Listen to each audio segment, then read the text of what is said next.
bones of the lower limb. General features of the bones of the lower limb. The first bone in the lower limb is the hip bone. Hip bone consists of three parts: ilium, ischium, ilium, pubis, ischium. The ilium has upper border, anterior border, posterior border. It has two surfaces: lateral surface or gluteal surface. Medial surface, you can find ilia fossa. You can find the iliac tuberosity and auricular surface. And here there are the iliac spines: anterior superior, anterior inferior, posterior superior, and posterior inferior. The pubis consists of body of pubis, superior pubic ramus, inferior pubic ramus, and this inferior pubic ramus forming a pubic arch, with the ramus of the ischium. Superior pubic ramus, on its undersurface you will find obturator groove, and this is obturator foramen. Its anterior border is called obturator crest. This is pectineal line continuous with the pubic crest, and you will find pubic tubercle at this side, and this is pectineal surface. Ischium consists of ischial tuberosity, body of the ischium with greater sciatic notch and ischial spine and lesser sciatic notch on its posterior border. And you will find this ischial tuberosity divided into upper quadrangular and lower triangular, and this is the ramus of the ischium. As usual, it is consists of three parts, so three primary ossification centers will appear. The first one will appear is the ossification center of the ilium at each week, second month, followed by the ischium third month, and the pubis at the fourth month. Then the growth of these bones they will approximate at the acetabulum to form Y-shaped cartilage called the acetabulum. Then ossification of this Y-shaped cartilage start at the 8th year, and they will fuse together by 17 to 18 years. Then other ossification centers appear for other parts of peripheral parts of this bone, and they will fuse together at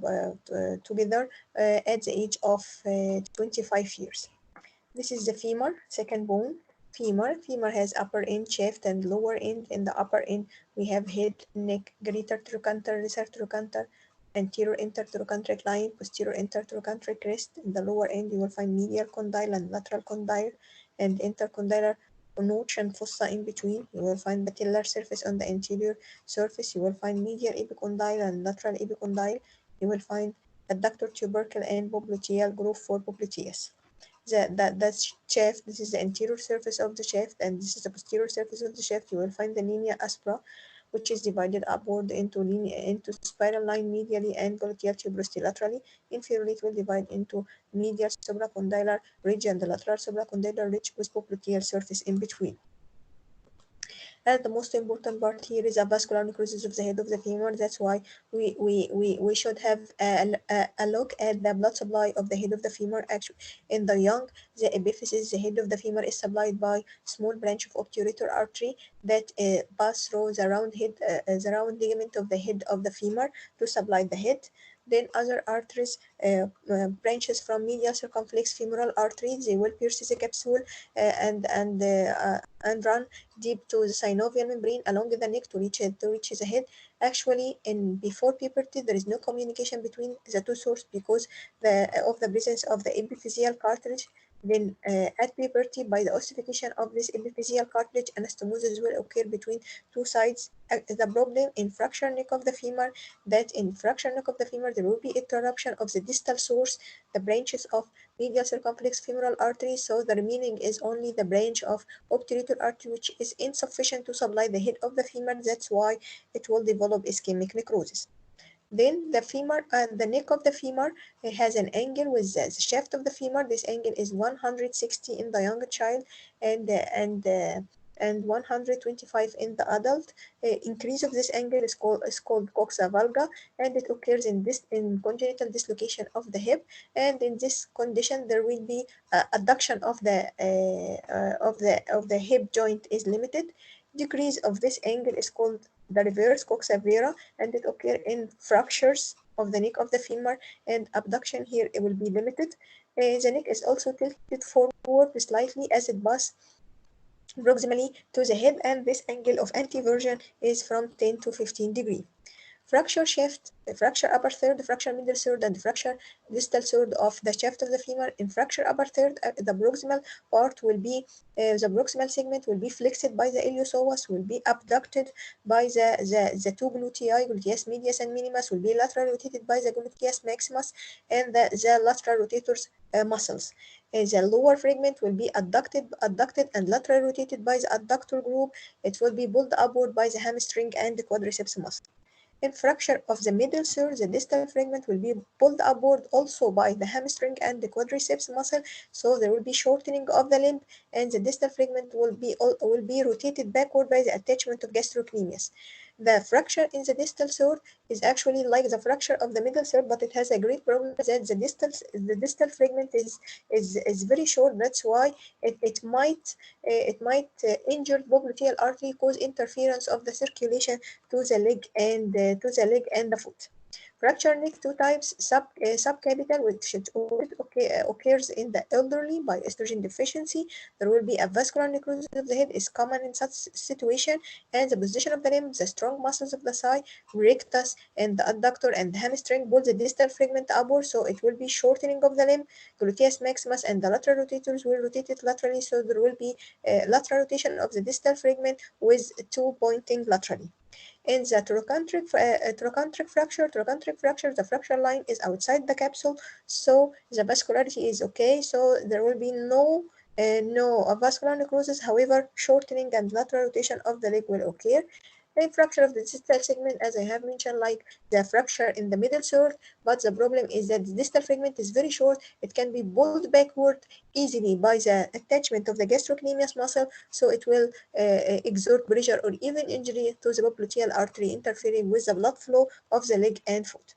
Ossification, as we have mentioned in the bones of the upper limb, the first bone to ossify is the clavicle by the fifth week. The second one by the seventh week is the femur, where primary ossification center appear in the shaft, and the other bones by the eighth week. Then secondary ossification center start to appear at the lower end at birth, so it is of medical legal importance. The growing end is the upper end.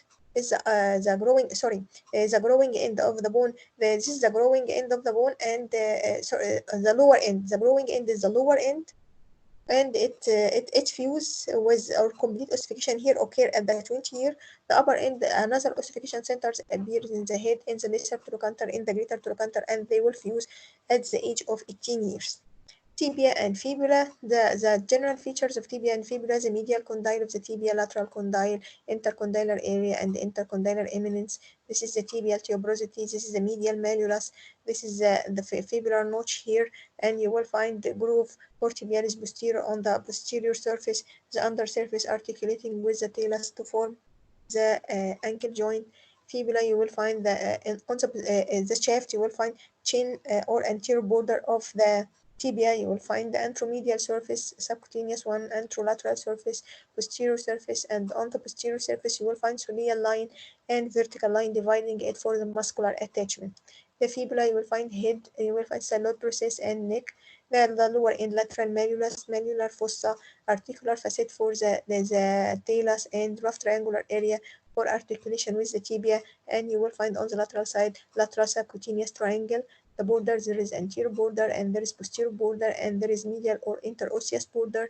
There is anterior surface, narrow surface, anterior surface, narrow surface, lateral surface, wide surface, and posterior surface divided by median crest.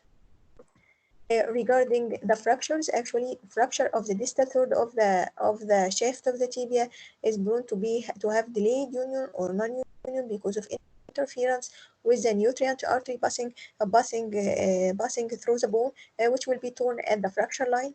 Ossification, as usual, primary ossification center will appear for the tibia and also for the shaft of the fibula by the 8th week. Then the upper epiphysis, the growing end here, will appear, show the center which secondary centers which fuse with the shaft by 20 years. The lower epiphysis will fuse with the shaft by the 18 year of age. Same here also. The growing end is the upper end, the head, and its ossification center will appear late. fourth month. So it appear late and fuse late. This one appear the one of the lower end appear by the second month, and it will fuse early. The upper epiphysis appear late and fuse by the age of 20 years. The lower one appear in the second year, and it will fuse by 18 years. Patella is a sesamoid bone, appear in the quadriceps tendon. It has two surfaces, anterior surface and posterior surface. Let's have a look at the surfaces of the patella. This is the anterior surface of the patella, and this is the posterior surface of the patella.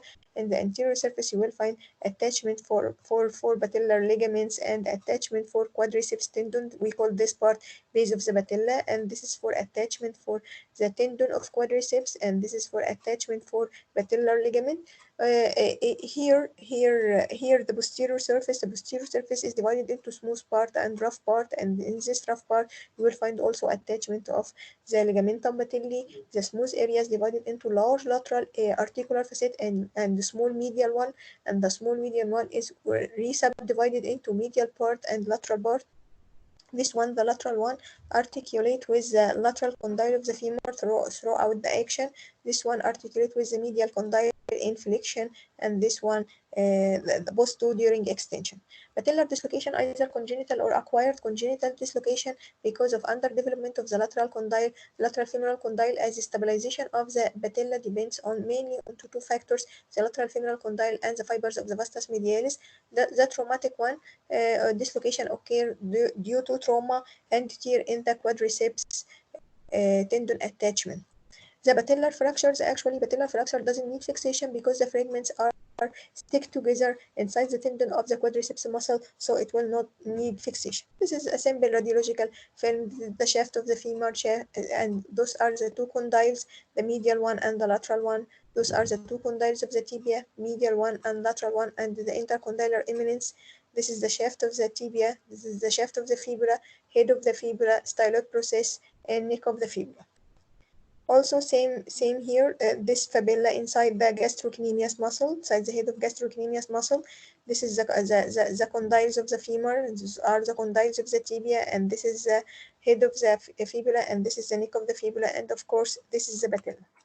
Regarding tarsal bones, 7 bones: the calcaneus, the talus, the calcaneus, the talus, the cuboid, the three cuneiform bone, and the navicular bone. We have 5 metatarsal bones, and we have phalanges also. The calcaneus actually it will articulate from with the talus from above. So all those articular facets for the talus, and the anterior articular facet is for the cuboid bone. The upper facet has articular facet on its anterior half. This one is called saccentaculum tali.